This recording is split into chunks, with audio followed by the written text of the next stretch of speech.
Assalamualaikum warahmatullahi wabarakatuh. Perkenalkan, nama saya Gina Wisalini Putri bersama Dan saya, Marinjo Enungga Kogoya, kami dari perwakilan tutor 12 FK Unpad 2018. Di sini kami berdua akan mempresentasikan poster yang telah dibuat oleh tutor kami yang berjudul Diare.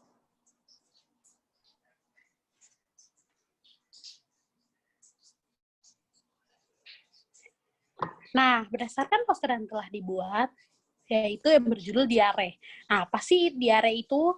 Nah, diare merupakan fase-fases dengan konsistensi cair yang terjadi dengan frekuensi 3 kali atau lebih dalam 24 jam, menurut WHO, teman-teman.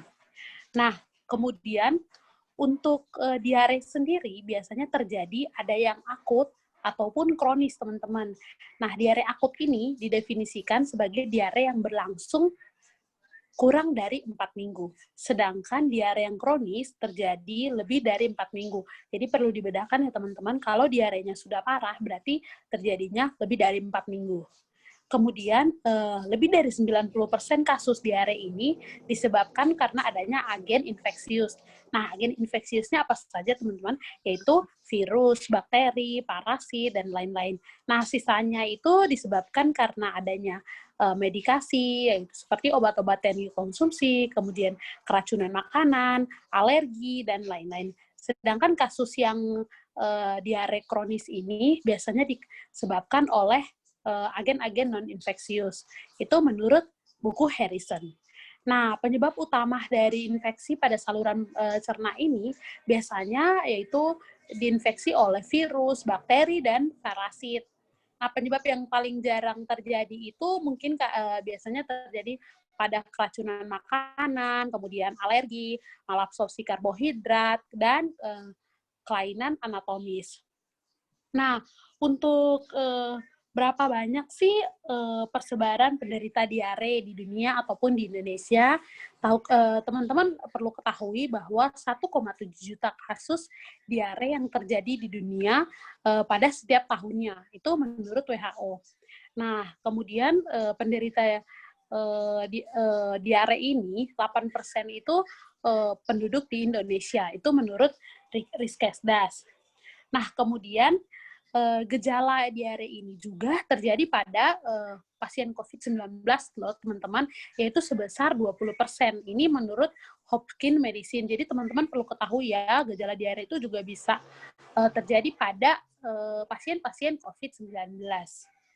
Nah, kemudian yang sangat penting nih teman-teman harus tahu apa sih tanda-tanda dan gejala-gejala yang teman-teman perlu jaga dan perlu perhatikan, yaitu yang pertama terdapat tinjanya yang cair atau fesesnya yang cair, kemudian pasien mengeluh adanya nyeri pada dan kram pada perutnya, dan juga pasien datang dengan mual dan muntah, dan juga adanya gatal-gatal pada anusnya, dan didapatkan juga adanya suara nih pada usus yang meningkat.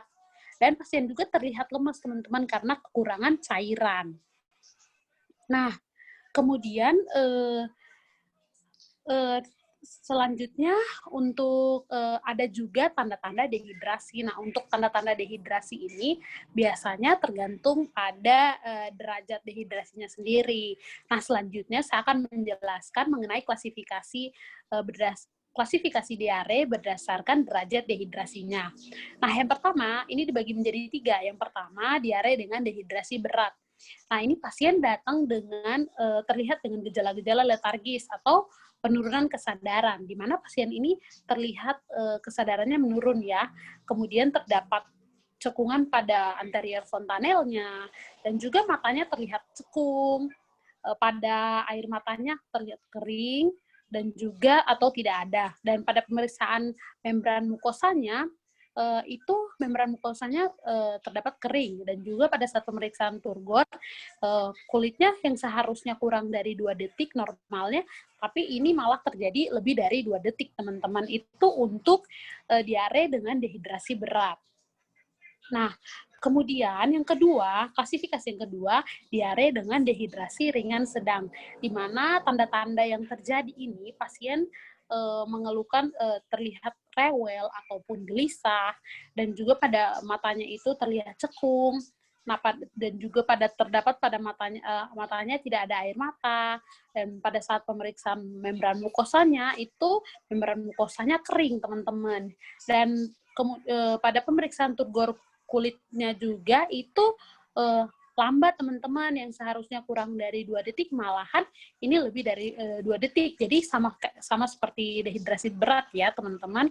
Namun bedanya ini minumnya itu pada saat dokter memberikan air minum, pasiennya itu tidak terlihat kehausan, teman-teman. Jadi minumnya normal seperti biasa.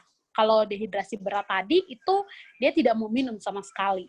Dan yang ketiga atau yang terakhir ini diare tanpa dehidrasi. Di mana diare tanpa dehidrasi ini untuk tanda-tanda gejalanya sendiri yaitu kesadarannya baik, teman-teman. Jadi dia sadar, kemudian matanya normal, ada air mata, membran mukosanya juga normal, kemudian pada pemeriksaan turgor pada kulitnya itu kurang dari 2 detik. Dan untuk pada saat pemberian air minum, pasien minum dengan normal, jadi dia tidak terlihat seperti orang kehausan. Beda dengan dehidrasi yang dehidrasi berat dan juga dehidrasi ringan sedang. Seperti itu, teman-teman. Nah, untuk proses dari mekanisme dari diare ini akan dijelaskan oleh teman saya, Gina Wiseliani Putri.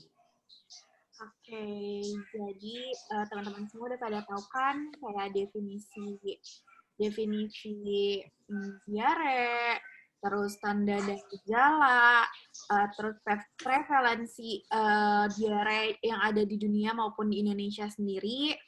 Nah, jadi sebenarnya proses terjadinya diare itu gimana sih? Di sini tuh ada 4 ya.